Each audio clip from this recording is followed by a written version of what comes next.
저희가 계속해서 릴레이 기도를 하고 있습니다.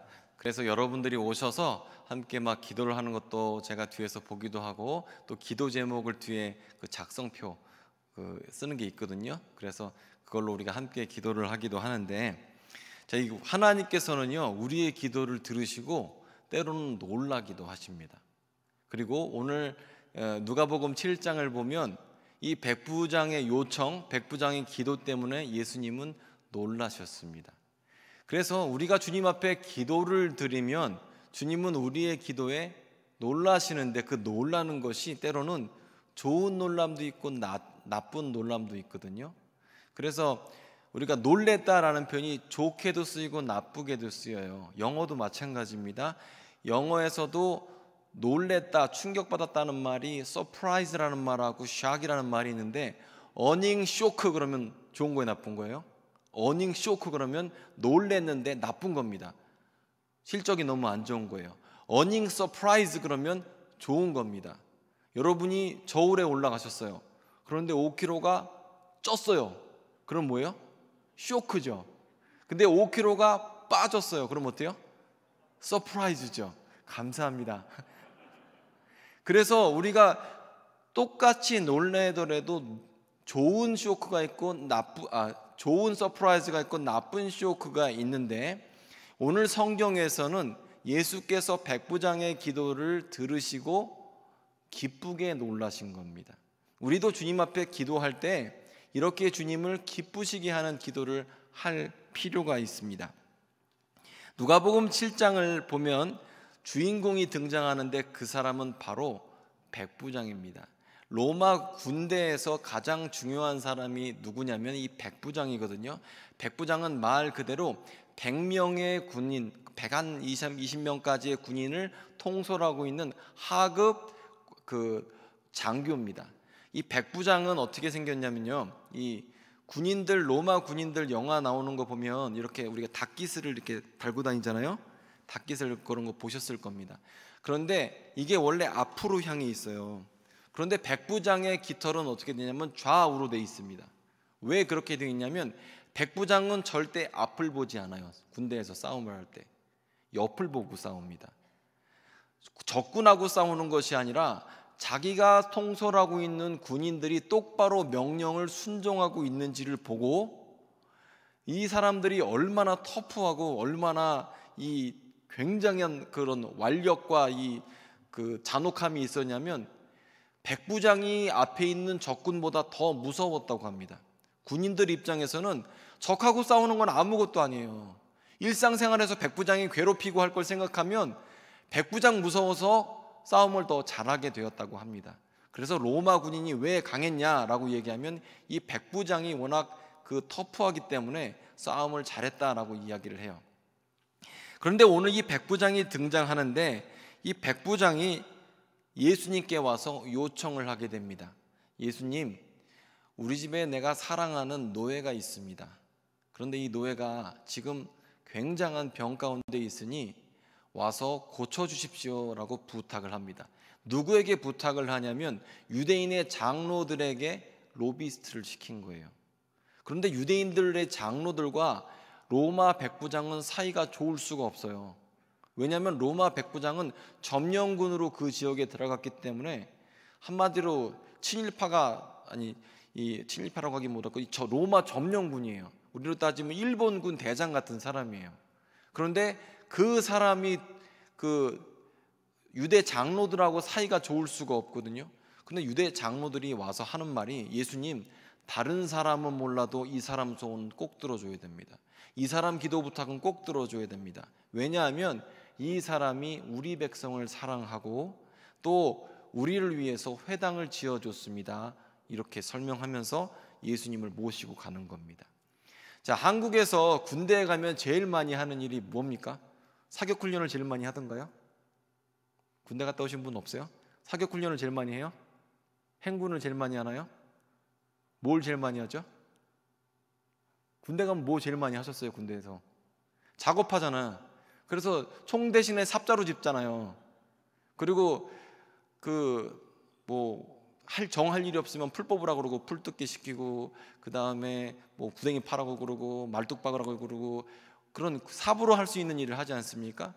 왜 그렇게 하냐면 군대에서 일을 주지 않으면 안전사고가 생겨요. 그래서 2차 세계대전이 끝난 이후에 패튼 장군이 굉장히 용맹한 장군이죠. 그런데 그 사람도 안전사고로 죽습니다. 교통사고로 죽어요. 그리고 2차 세계대전 때도 전쟁이 끝난 다음에 군인들이 할 일이 없으니까 사망사고가 굉장히 급격하게 증가했어요. 그래서 우리나라도 군대에 가면 대부분 작업을 합니다. 작업하는 게 제일 안전해요. 지휘관이 볼 때. 마찬가지로 로마 군인도 그냥 내버려 두질 않았습니다.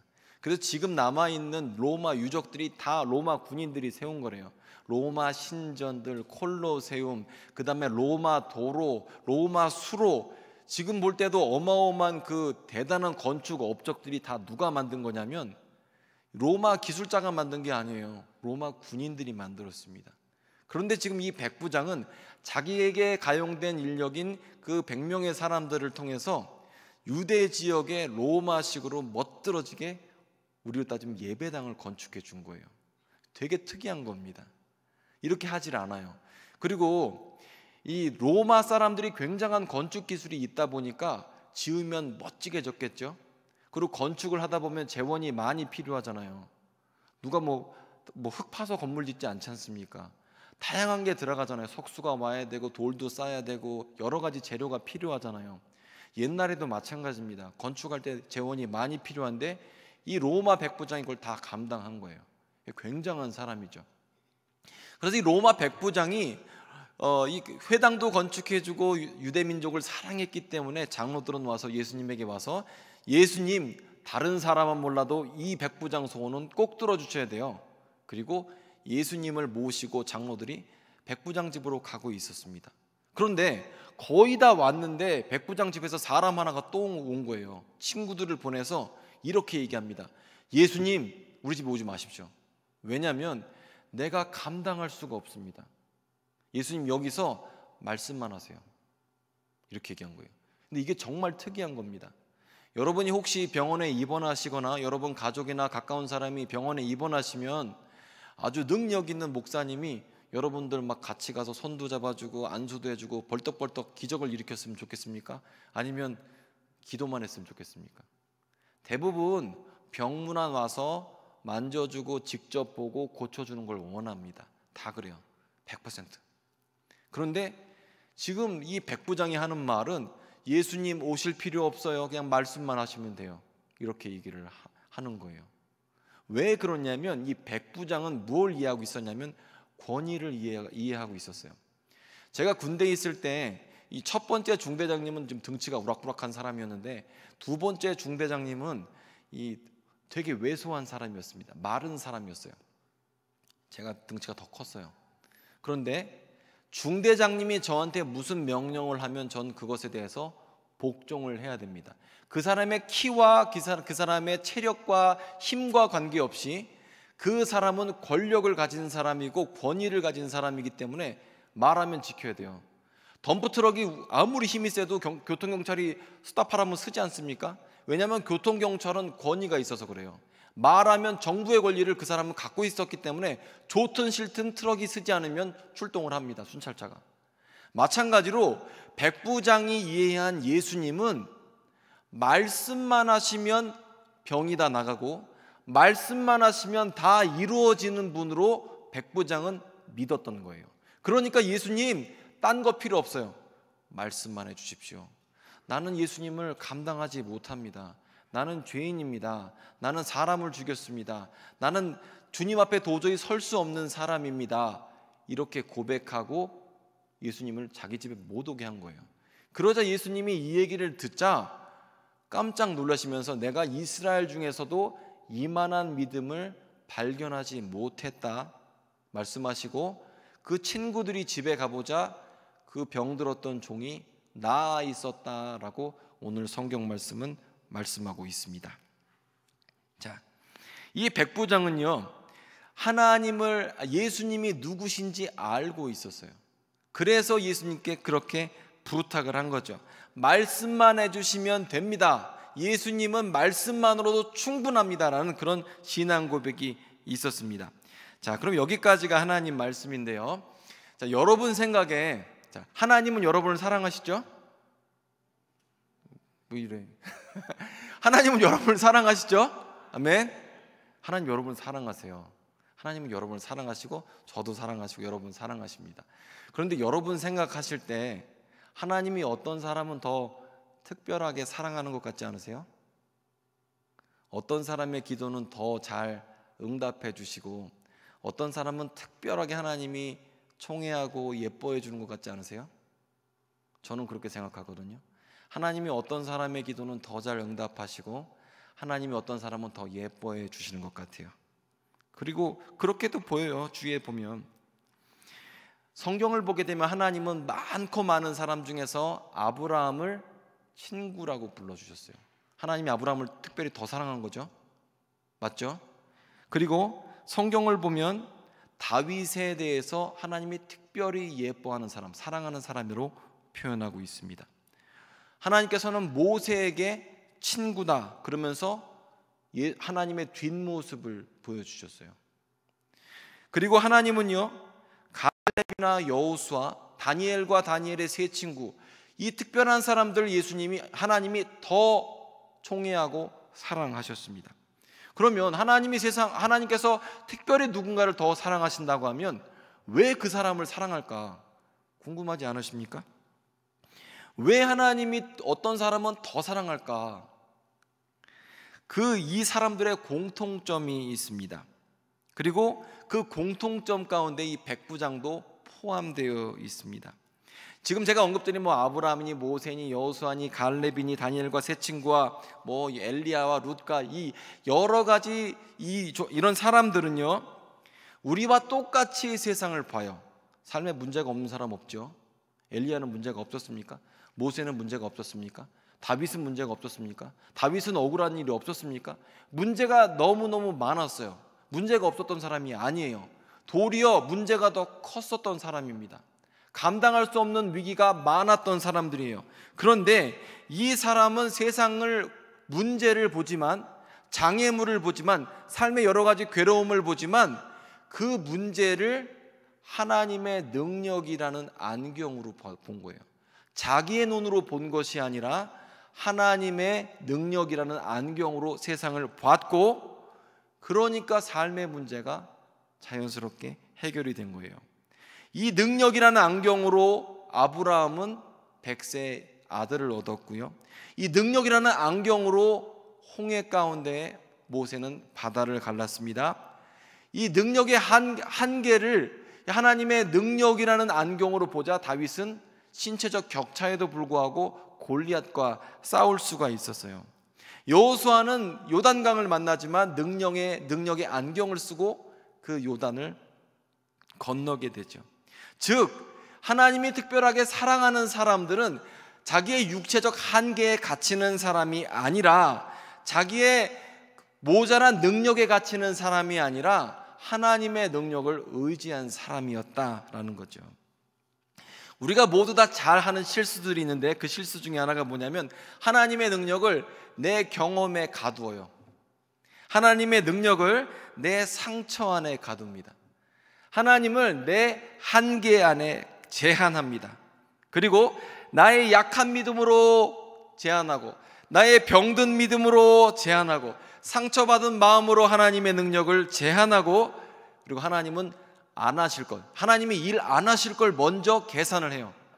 우리 하나님은 이렇게 일 안 하셔, 이런 건 안 하셔, 이렇게 생각을 합니다.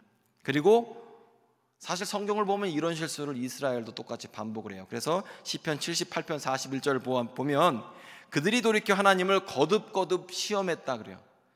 하나님께서 홍해도 가르시고 열재앙도 주시고 만나와 메추라기로 먹이시는데 또 반석에서 물을 내시고 하는데 거듭거듭 시험했다 그래요.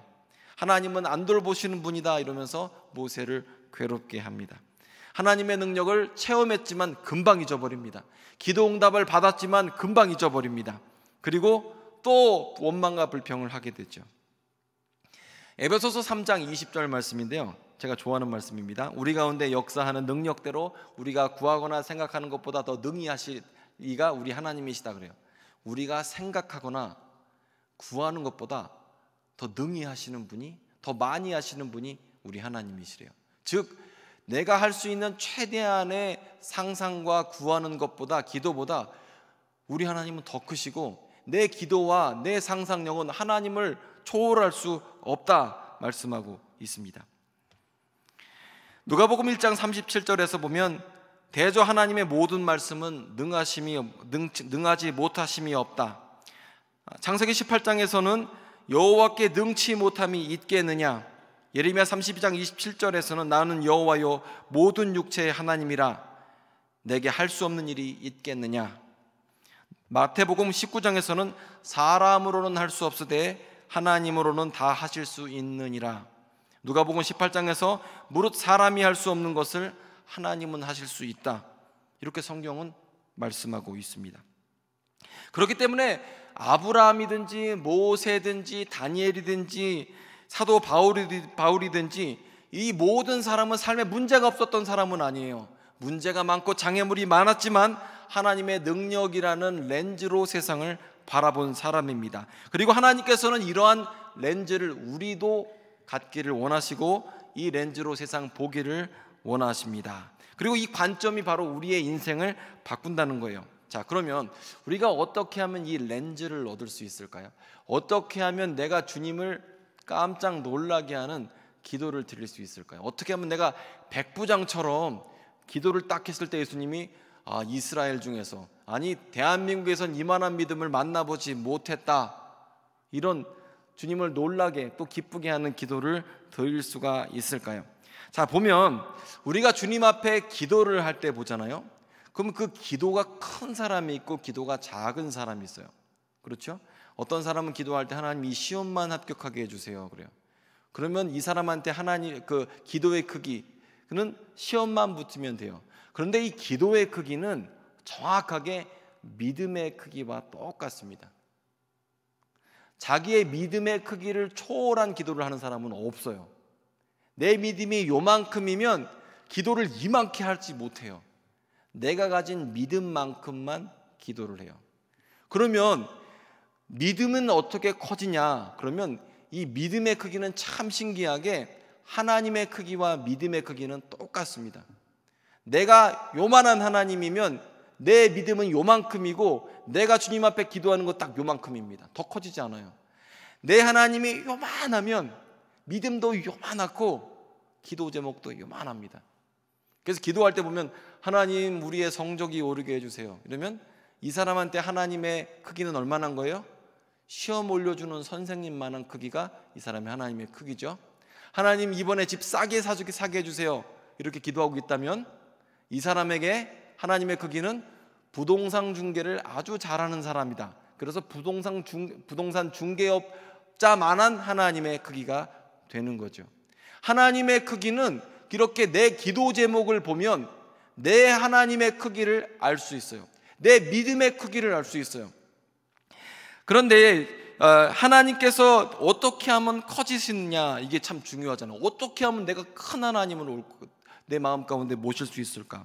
사실 우리는요, 밥 많이 먹으면 몸은 커지잖아요. 그렇죠? 밥 많이 먹으면 몸은 커지잖아요. 그럼 어떻게 하면 믿음이 커지냐 이거예요. 어떻게 하면 믿음이 커지게 만드냐? 이 믿음이 커지게 하려고 그러면요, 사실 이거 입술의 고백 갖고는 안 됩니다. 하나님 천지를 세상을 주관하시죠. 세상을 만드셨죠. 모든 것을 다 하실 수 있죠. 그러니까 요구해 주세요. 그럼 다시 믿음이 작아져요. 이렇게 해서 믿음이 자라는 게 아니에요.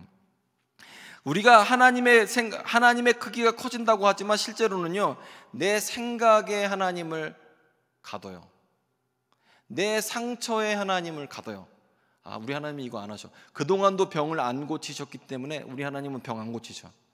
내가 그동안도 궁핍하고 어렵게 살았기 때문에 우리 하나님은 나에게 풍족과 풍요를 주시는 분이 아니야.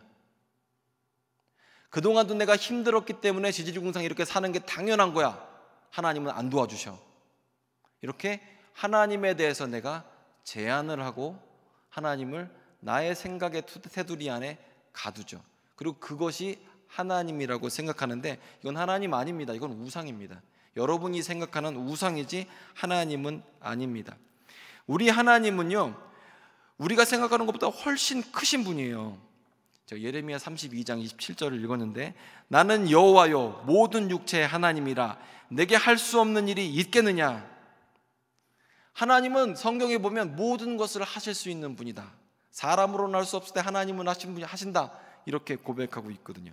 어떻게 하면 하나님을 크게 만들까요? 어떻게 하면 내 생각의 감옥에서 하나님이 나오실까요? 어떻게 하면 내 상처의 감옥에서, 내 아픔과 고통의 감옥에서 하나님이 나오실까요? 그것은 바로 로마서 말씀 한번 들어주십시오. 믿음이 어떻게 자라는가 함께 보겠습니다. 로마서 10장 17절 말씀 함께 읽습니다. 시작.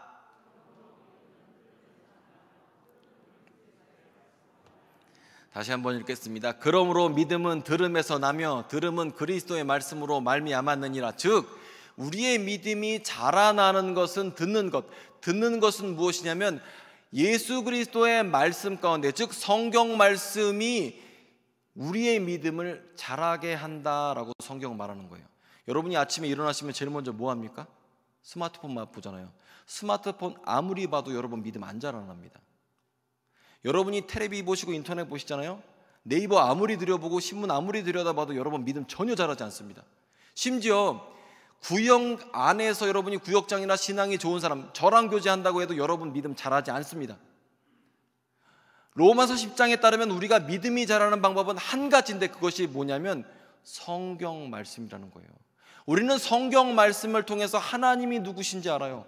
성경 말씀을 통해서 하나님의 거룩함에 대해서 알게 돼요. 성경 말씀을 통해서 십자가의 사랑을 깨닫게 돼요. 성경 말씀을 통해서 하나님 우리를 얼마나 사랑하시는지, 하나님의 성품에 대해서, 하나님의 능력에 대해서 배우게 돼요. 성경 말씀 아닌 것을 통해서 우리는 배울 수가 없어요. 우리가 오직 성경을 통해서 하나님이 누구신지, 하나님의 약속이 무엇인지를 알게 되고, 그 약속에 따라서 우리의 믿음이 자라게 되고, 그 약속에 따라서 내가 주님 앞에 구할 때 큰 기도를 할 수 있죠. 주님을 놀라게 하는 기도를 할 수 있다는 거죠. 성경 말씀을 통해서만 우리의 믿음이 자라고 하나님의 능력과 권세를 알게 되고, 거기에 따라서 믿음이 자라고 구하게 되는 겁니다. 우리가 하나님 말씀을 공부하게 되면 하나님의 사랑을 알게 돼요. 하나님의 약속을 알게 돼요. 하나님의 거룩하심에 대해서 알게 돼요. 하나님의 풍부하심에 대해서, 영광에 대해서, 소망에 대해서 알게 돼요. 하나님 말씀을 통해서 절망에서 소망으로 돌이키게 되고, 하나님의 능력을 깨닫게 되고, 하나님 말씀을 통해서 우리는 부활하신 예수님을 알게 됩니다. 절대로 믿음이란 건 우연히 커지지가 않아요. 내가 교회를 오래 다녔더니 믿음이 커지더라, 그러지 않습니다. 잘. 내가 하나님 말씀에 내 삶을 비춰봤을 때 나의 믿음이 자라나게 되고, 그리고 그때 내 안에 하나님의 크기가 커지게 되는 거죠. 저희가 그 릴레이 기도를 하지 않습니까? 한 주 동안 했는데 꽤 많은 분이 참여해 주셨어요. 제가 여기 교회 딱 오면 음악이, 여기 제가 이걸 따로 앰프를 설치해 놨는데, 이 앰프에서 음악이 쫙 나오면 여기서 뭐 많이 계실 때는 몇 분이 계시고, 안 계셔도 한두 분은 계시면서 기도를 하세요. 그리고 또 뒤에 이름 적지 않고도 기도하시는 분들이 많아요. 그런데 기도할 때 뭐 내가 2시간을 작정했다고 해서 2시간 기도 잘 안 됩니다. 왜 안 되는 줄 아세요? 2시간, 아니 한 5분 10분 기도하면 미천은 다 떨어져요. 더 이상 기도할 것도 없어. 그렇게 기도하면 안 됩니다. 그렇게 되면 중언부언하게 돼요. 했던 말도 하고 했던 말도 하고. 기도를 할 때는 보통 어떻게 하냐면, 먼저 여러분 하나님 말씀을 보셔야 돼요. 먼저 보고, 아, 하나님은 이런 분이구나. 아, 하나님은 이렇게 능력이 있으신 분이구나. 하나님은 내가 생각하거나 구하는 것보다 더 능히 우리에게 하시는 분이구나 라는 이 하나님의 능력이라는 안경을 끼고 내 삶의 문제를 보는 거예요. 아, 하나님의 능력은 이런 분인데, 하나님 내 삶에 이런 문제가 있습니다. 하나님 해결해 주십시오. 병든 나를 주님께서 고쳐주십시오. 주님은 고치시는 하나님이시지 않습니까? 말씀 가운데 그 안경을 쓰고 내 삶을 바라보고 인생을 바라보는 거지, 내 장애물을 바라보는 거지, 그냥 앉아서 기도하라고 그러면서 하나님 고쳐주세요, 고쳐주세요, 이거는 오래 할 수가 없어요. 그리고 말씀에 비춰보질 않으면 어떻게 보면 기도를 또 잘못 드릴 때가 있어요. 자, 오늘 백부장을 한번 볼까요? 이 백부장이라는 사람 대단한 사람이에요. 왜냐하면 백부장은 예수님에 대한 소문을 먼저 들었습니다. 그리고 백부장은 예수님이 누구신지 알았어요. 예수님은 하나님이시다, 예수님은 하나님의 아들이시다라는 걸 알았어요. 예수님 주위에 있던 제자들도 예수님이 하나님의 아들이신지 잘 몰랐어요. 잘못된 고백을 드리고 있었어요. 예수님이 하나님이신지 몰랐어요. 그래서 빌립은 예수님이 십자가에 달리시기 전날 밤에 아버지를 나에게 보여주십시오라고 얘기합니다. 그런데 예수께서 뭐라고 말씀하세요? 나를 본 자는 아버지를 보았거늘 어떻게 아버지를 보이라고 하느냐, 이렇게 말씀하세요. 예수님이 하나님이시라는 거예요. 그런데 백부장은 예수님의 소문을 듣고, 믿음은 들음에서 난다고 했죠. 그리고 예수님이 누구신지 알았어요. 그리고 예수님이 차마 내 집에 오는 걸 감당할 수가 없다, 하나님이 내 집에 오는 걸 차마 감당할 수 없으니 하나님은 말씀으로 하시지 않습니까? 예수님 말씀만 하세요. 예수님은 하나님의 아들이시기 때문에 말씀만 하면 다 이루어집니다.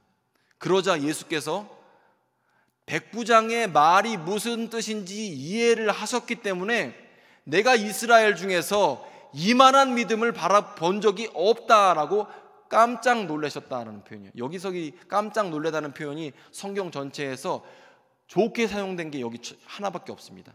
예수님이 사용할 때 깜짝 놀라다는 표현이 다 안 좋게 여기 나옵니다.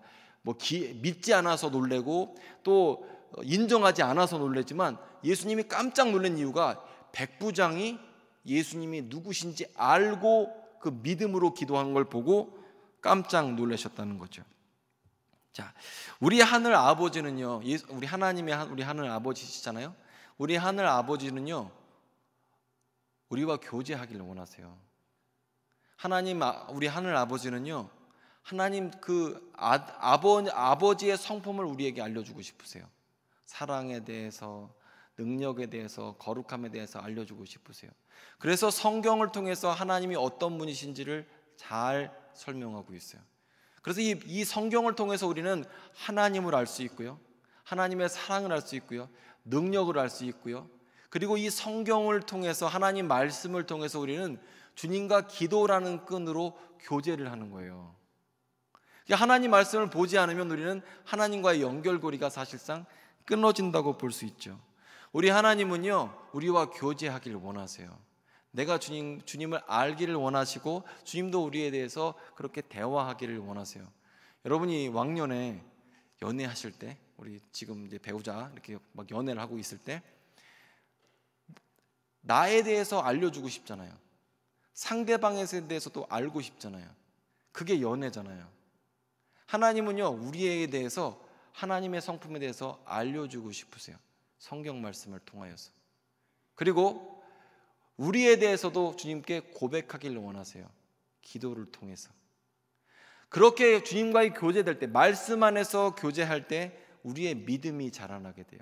하나님이 내 한계에 갇힌 하나님이 아니라 진짜 하나님, 성경 속의 하나님이 내 삶에 오세요.